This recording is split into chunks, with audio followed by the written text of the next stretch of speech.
लूका 23 अध्याय उसके 39 पद 39 से देखना है। इसमें जो विषय में लिखा हुआ है, इसके विषय में हेडिंग पढ़ दूं मैं, मन फिराने वाला कुकर्मी।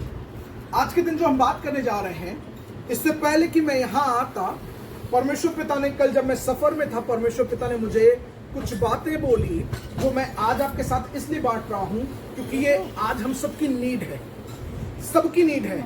इवन मैं खुद भी कहूं तो ये मेरी भी नीड है, हमारे परिवार की, हर एक परिवार की ये नीड है। कई बार हम सोचते हैं हमारे परिवार में ये वो कोई ना कोई ऐसा है जिसको बदलने की जरूरत है, बदलाव की जरूरत है।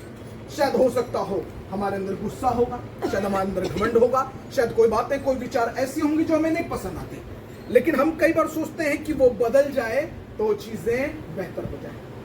आज जो बात करने जा रहा हूं, ये कल मैं सोच रहा था रास्ते में, क्या परमेश्वर पिता ऐसा भी हो सकता है कि कोई व्यक्ति बदल जाए जिससे घर की परिस्थितियां और हालात बदल जाए। आपकी लाइफ में, आपके परिवार में जब सब कुछ, एवरीथिंग इज गोइंग नॉर्मल, जब सब कुछ सही चल रहा होता है, बीच में कुछ प्रॉब्लम हो और कोई परिवार का कोई एक सदस्य गलत दिशा में जाए। जैसे सपोज करिए आप कह रहे हैं हम इस बार बच्चे को उस स्कूल पढ़ाएंगे बड़े वाले में, पापा कह रहे हैं हम बड़े वाले में कराएंगे, मम्मी कह रही है हम छोटे वाले में कराएंगे। क्यों मेरे पास अभी इतना बजट नहीं है, अभी और भी चीजें। जब दो विचार एक साथ नहीं मैच खाते तो चीजें बिगड़ती हैं। सेम यही चीजें मैं आज बात कर रहा हूं, जब परिवार में एक मन और एक विचार के नहीं होते लोग, तब समस्याएं आती हैं। और उस दशा में क्या करना होता है, सबसे बेस्ट आइडिया ये होता है, हम क्या कर सकते हैं, प्रार्थना कर सकते हैं। हम प्रार्थना करें।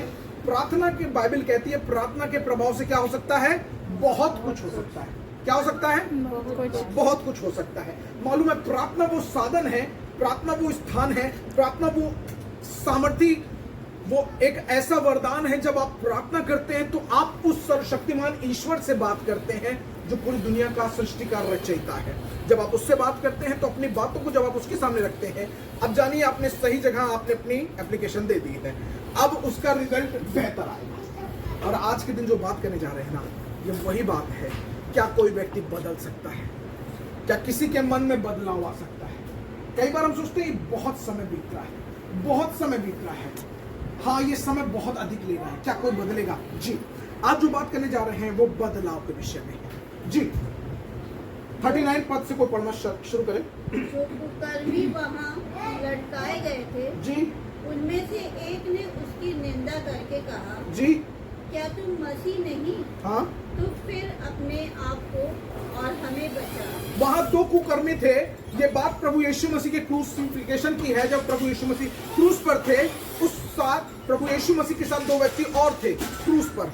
दोनों में से एक ने क्या कहा, एक ने कहा क्या तू मसीह नहीं? अगर तू मसीह है तो क्या कर, हमें बचा। पहले खुद को बचा ले और फिर हमें बचा ले। ठीक। दूसरे ने क्या किया? इसमें दूसरे ने उसे डांट कर कहा, जी, क्या तू परमेश्वर से भी नहीं डरता? हाँ, तू भी तो वही दंड पा रहा है। देखिए पहले वाले की बुद्धि काम नहीं कर रही। पहले वाला क्या कह रहा है, कह रहा है अगर तू मसीह है तो चाहे अपने आप को बचा ले भाई, हमको बचा ले। लेकिन दूसरा कह रहा है क्या तू परमेश्वर पिता से, ईश्वर के पिता से भी नहीं डरता?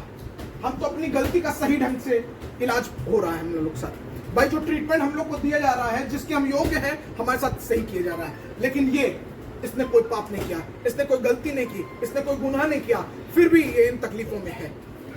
जी आगे। और हम तो न्याय अनुसार दंड पा रहे हैं। जी, हम तो न्याय अनुसार दंड पा रहे हैं, क्योंकि हम अपने कामों का ठीक फल पा रहे हैं। जी हम ठीक फल पा रहे हैं।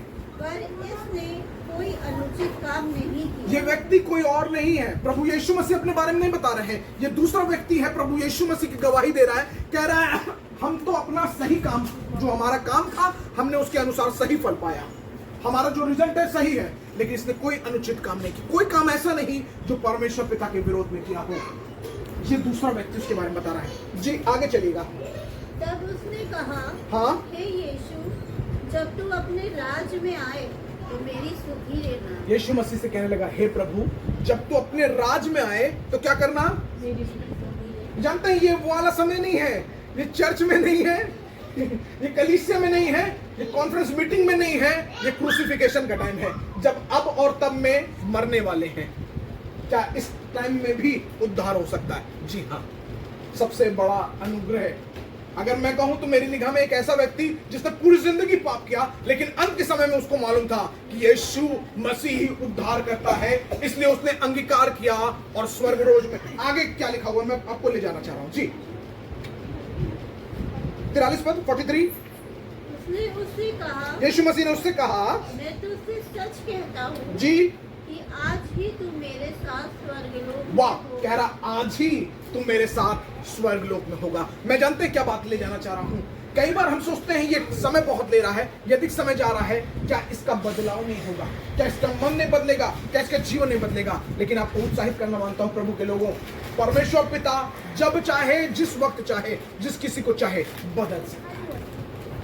हमें लगता है हमारे हिसाब से समय ज्यादा हो गया, लेकिन सच बताऊं, परमेश्वर पिता की निगाह में जब वो करना चाहे काम, तो कभी भी कुछ भी कर सकता है। हम सोचते समय ज्यादा हो रहा है जी। एक साथ मेरे साथ चलिएगा,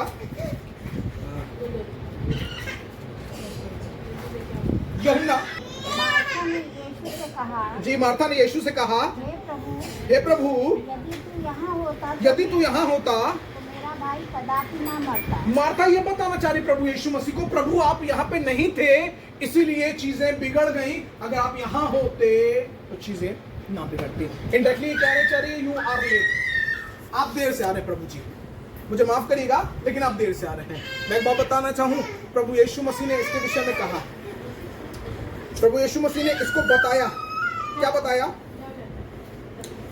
कि अनंत जीवन की आशीषें, जीवन और मार्ग की आशीषें किसके पास है?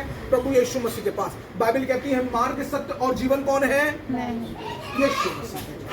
अगर प्रभु उस टाइम भी आया है, 2 दिन लेट भी हो गया है, कोई बात नहीं। जानते हैं 4 दिन का मुर्दा जिंदा होने जा रहा है, ये मिरेकल है। मैं एक बात बताना चाहता हूं, समय देर है हमारी निगाह में, लेकिन प्रभु की निगाह में समय देरी नहीं है। हमें लगता है आज नहीं उद्धार हुआ, कल उद्धार नहीं हुआ। प्रभु ने जिसके लिए सोचा है, जब सोचा है, उसको उस दिन उद्धार मिल जाएगा। मैंने अपनी आंखों से अभी देखा और इस बात को मैं बता रहा था, कैसे प्रभु ने उनके जीवन में काम किया और वो आज बाइबल पढ़ने लगे, वचन पढ़ने लगे, प्रार्थना करने लगे, जबकि इससे पहले वो प्रार्थना नहीं करते थे। समस्याओं, हालेलुया, कई बार समस्याएं हमें प्रभु से दूर नहीं, प्रभु के निकट ले जाती हैं। दाऊद कहने लगा, ये जो दुख हुआ मेरे लिए भला हुआ। जानते हैं क्यों? क्योंकि मैं तेरी विधियां सीखूं। कई बार हमें दुख प्रभु इसलिए देता है कि हम प्रभु के और निकट आ जाएं। कई बार परमेश्वर पिता हमें समस्याओं में लेके जाता है कि हम उसके और करीब जाएं, उसकी उपस्थिति के और करीब जाएं। हमें मालूम हो कि जो कुछ हमारी लाइफ में चल रहा है, वो हमारी काबिलियत से, हमारी सोच और समझ से, हमारे क्वालिटी से नहीं हो रहा, ये उसकी दया के द्वारा है, ये परमेश्वर पिता की दया के द्वारा हो रहा है। Hallelujah, hallelujah, hallelujah. एक व्यक्ति था, ऑलमोस्ट मैं वचन से खत्म कर चुका हूं। आज जो बात करने जा रहा हूं बहुत अच्छी है और मैं आप लोगों को इसलिए इंकरेज करना मांगता हूं क्योंकि हम कई बार ये सोचते हैं, प्रभु कब तक, आखिर कब तक, क्या उद्धार नहीं होगा हमारे पति का, हमारी पत्नी। कई बार बहुत से लोग मेरे पास आते हैं काउंसलिंग के लिए। कई बार पत्नी आती हैं कि भैया हमारे हस्बैंड गलत दिशा में जा रहे हैं, नशा कर रहे हैं। उधर बीच कुछ बहनें आती थी मेरे पास, वो कहती थी भैया मेरी शादी हो गई है, शादी के साथ इतने साल होने के बावजूद हम और मेरे पति साथ में नहीं रहते, हमें अलग, वी आर सेपरेटेड, हम अलग हैं, हमें साथ में रखा जा रहा है। लेकिन आज ये बात इसलिए बता रहा हूं आपको, कई बार हम सोचते हैं कि हमारे समय के अनुसार नहीं हो रहा है। जी, मैं बताना चाह रहा हूं, परमेश्वर पिता का समय अद्भुत है। जब वो काम करना चाहता है, वो किसी को भी बदल सकता है, किसी को भी बदल सकता है। परमेश्वर पिता जब किसी को चाहे अपने निकट लाना, कभी भी आ सकता है। इसलिए कभी निराश नहीं होना, कभी परेशान नहीं होना। मैं सभी को, आप सबको भी बोलना चाहता हूं, प्रभु के लोगों, कभी आप निराश नहीं हो, कभी परेशान नहीं हो, क्योंकि परमेश्वर पिता ने हर एक के लिए एक नियत समय रखा है। जब परमेश्वर पिता चाहेगा उसको अपने निकट ले आएगा। लेकिन हमारा काम क्या करना है? प्रार्थना करना है। हमारा काम क्या करना है? विश्वास करना है। हमारा काम क्या करना है? हमें परमेश्वर पिता से कहना है, पिता हमारे जीवन पर, हमारे परिवार पर दया करो। और निश्चय जानिए, जब परमेश्वर पिता चाहेगा, अद्भुत रीति से ले आएगा। जो प्रभु से भाग रहे थे, वो प्रभु के लिए भागना शुरू करेंगे। जो अब तक प्रभु की सेवकाई से भागते थे, जिनको वचन से डर लगता, जिनको प्रार्थना से डर लगता था, वही वचन और प्रार्थना की सामर्थ को अपने जीवन से प्रकट करेंगे। इसलिए प्रभु के लोगों निराश नहीं होना, परेशान नहीं होना। परमेश्वर पिता ने आप सबके लिए एक अद्भुत समय रखा है, अद्भुत मेरे कल रखा है। आइए हम प्रार्थना करेंगे।